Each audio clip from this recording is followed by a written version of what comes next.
What's up guys? What's up kagapang? Magandang araw sa inyong lahat, no? Sa ating mga supporter dyan. Yan, medyo mayroon naman tayong gagawing video ngayon.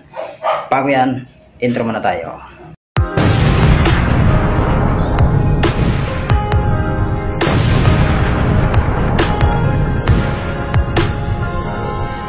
So yun mga kagapang, welcome naman po tayo dito sa ating gagawing DIY na naman, no? Tutorial. So, step by step. So, ngayon mga gapang is meron tayong gagawin na naman sa ating alaga na si Alakdan. Ito yun. Yan, si Alakdan. Yan, meron tayong gagawin sa kanya na naman ngayon mga gapang is dahil magpapalit tayo ng from stock to aftermarket. So, nasa bahay lang makikita natin yung ating gagamitin, no? So, yun mga gapang. Papakita ko sa inyo. Mga kapang kung nakikita nyo, nandito sa Alakdan. Ayan, bagong hugas na yan sa Alakdan ngayon, no? Yan. Kahuhugas lang talaga yan mga kapang. So ngayon mga kapang is, ang i-DIY naman natin is itong kanyang upuan. So gagawin naman natin siya ngayon mga kapang ng flat seat. So kasing nipis nito, yung sa unahan. Gagawin natin sa kanya. So yun mga kapang, isang gagawin natin is yan, from stock na upuan, gagawin natin yan, i-flat seat natin yan. Kung makikita nyo yan, makapal na makapal yung stock mga kapang. Nakita nyo yan. So gagawin natin dyan is gawin natin yung pinakamanipis. So tara, let's go. So ito na yung upuan natin, no? So makapal siya. So yan, tatanggalin na natin to sa kanyang kinalalagyan.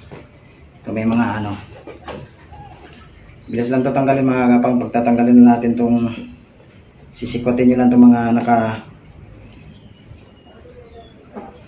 gun tacker na yun, medyo kailangan natin ng manipis, no? Ito yan. So kailangan lang isa-isahin ito mga kapang, yung parang stapler, bala ng stapler, no? So kailangan ingat lang mga kapang na hindi masira itong cover natin, kasi ito pa rin yung gagamitin natin. So kung meron kayo nito mga kagapang, yan, gun tacker, ibig sabihin na ito, yan. So kung meron kayo nito, mas pwede na kayo lang gagawa. So yan mga kapang, dito naman na part at binubunot na natin yung pinagtatanggal natin na ano, parang mabala ng stapler na malalaki. So yan, isa-isa nyo lang tanggalan yung mga kapang. So yan. So ito yung cover natin. Gagamitin pa rin natin to. Dito lang yan. Ito yung sinabi ko na ano. So dati mga kapag may binawasan na natin to ng konti. So ngayon tanggalin natin to. Gawin natin tong flat. So yan. So ito mga kapag is itatabi natin to. Kasi magagamit natin to pag hindi na tayo ano, magsawa na rin tayo dun sa ang gagawin natin flat seat. Tabi natin yan. So ito yung forma mga kagapang sa ano. Yun, no? So yan. Diba? So tara, kunin natin ito yung gamit. So ayun mga kagapang, ito yung gagamitin natin na foam pangsapin. Yan. So, alam niyo na siguro itong mga gapang kung ano to. Pero ako hindi ko alam kung anong tawag nito. Basta tulugan na to at ano to ng parang sapin eh. Pwedeng gamitin mo sa flooring. So, ito yung gagamitin natin para dito. Sakto ba? Saktong-sakto talaga. Walang labis, walang kulang.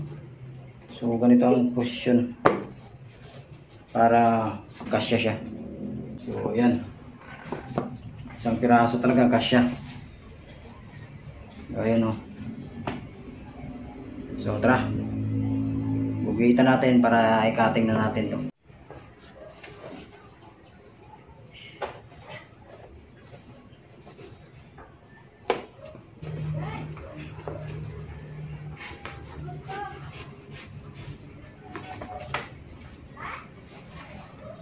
So ito na nga guys, yung kalabasan, right? Tignan natin.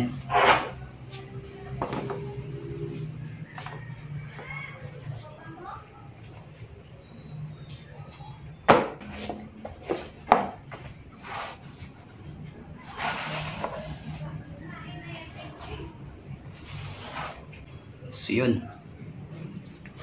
tumpak, pak na tumpak.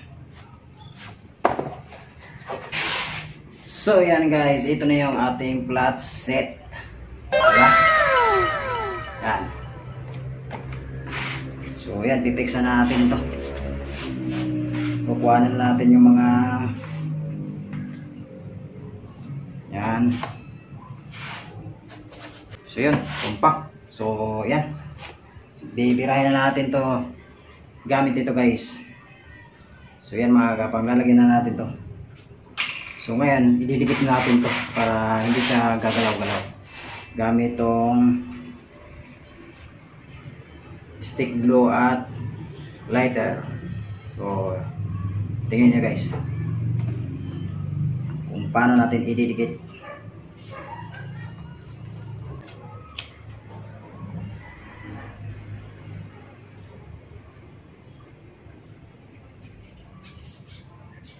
Para hindi siya gagalaw-galaw.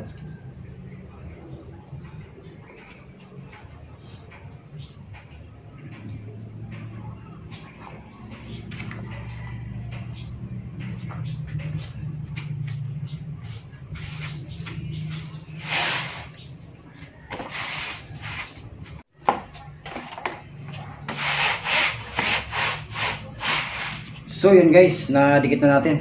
No? Yan. So ngayon, dito naman tayo sa cover. Right?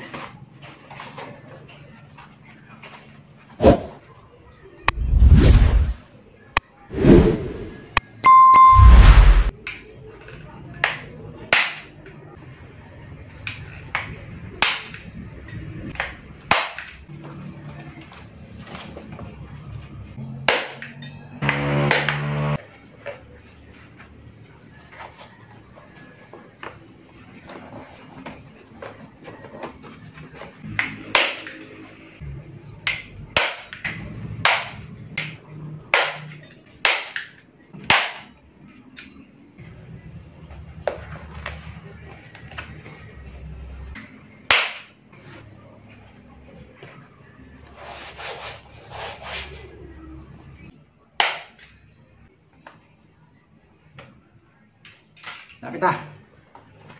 Malapit na. So ngayon dito tayo magsisikip mga kagapang sa kabilang side. Natin na natin dito.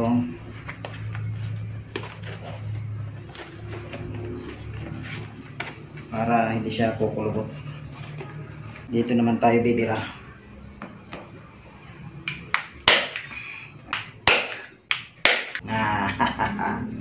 Sana all.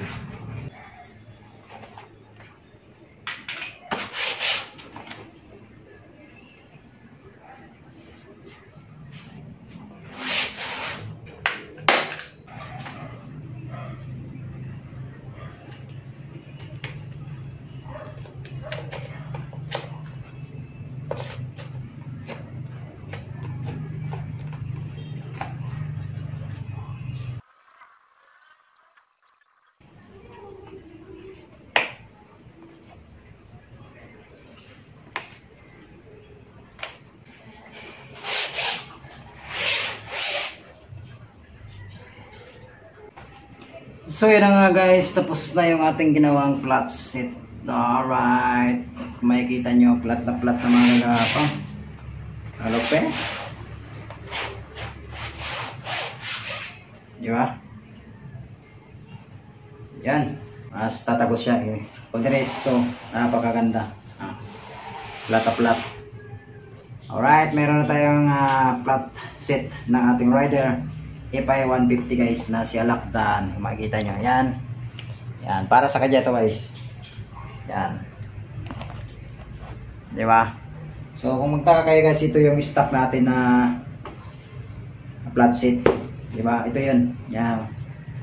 So ito yun siya. So napaka-kapal. So maganda siya ano. Kasi nga makapal, maganda rin upuan. Yan. Pero pag nagsawa na rin tayo dito sa ating flat set, pwede rin natin ibabalik to kasi itatabi lang naman natin to. Di ba? So, yan. Kung meron kayong mga ganito guys, mga DIY, kung meron kayong stock na foam guys, huwag nyo nang sayangin o tabasin pa ito. Kasi yung iba kasi tinatabas to. Ito yung ginawang flat set. So, hindi pa rin ito sa maging tawagin flat set guys. Kasi nga, dito sa loob, may mga kanto-kanto yan oh. Gawa ng hinulma talaga siya para dito sa upuan na to. Yan, kasi may mga division yan dito sa atin sa ilalim. So kung gagawa kayo ng flat seat, hanap na lang kayo ng foam. Yung tulad dito, yung gamit ko, yung ganito lang. So yan.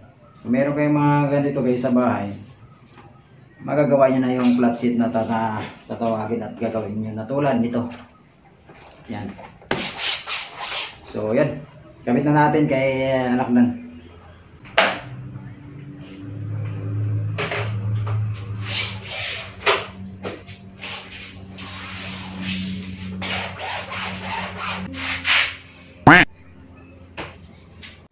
So yan nga guys, tingnan nyo, kita nyo. Yan. So flat talaga mga kagapang.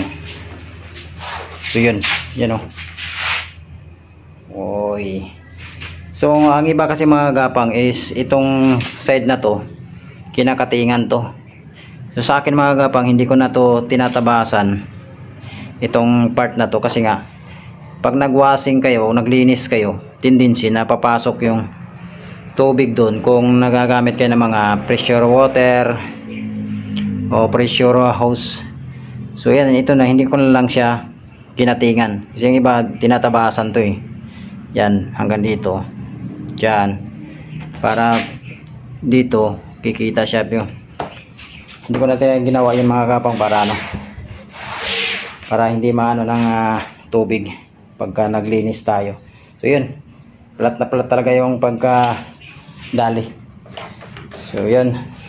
So yun mga kapang, dito na lang yung ating video DIY tutorial ano. So kung napanood nyo to mga kapang, yung step by step natin ginawa. So ayun yung stock natin na foam, hindi natin sinayang kasi pag nagsawa tayo sa stock ay sa ating ginawa na plus yung flat set. So balik tayo dun sa ating stock, no?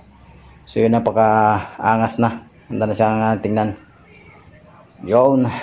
So yun mga kapang, kung bago kayo sa aking channel, huwag niyo kalimutan like at subscribe ang aking YouTube channel, Alakdan JTV mga kagapang. At i-follow na rin guys yung ating Facebook page, Alakdan JTV pa rin yung ating channel o Facebook page channel. So yun, hanggang dito lang mga kapang. Don't forget to like and share and hit the bell all para notify tayo sa mga video na ating gagawin pa, no? Maraming salamat mga kapang, at dito na lang. So sa lahat ng mga supporter natin at nagsusupport sa ating channel, sa ating Facebook page, maraming salamat sa inyong mga pagpapanood, no?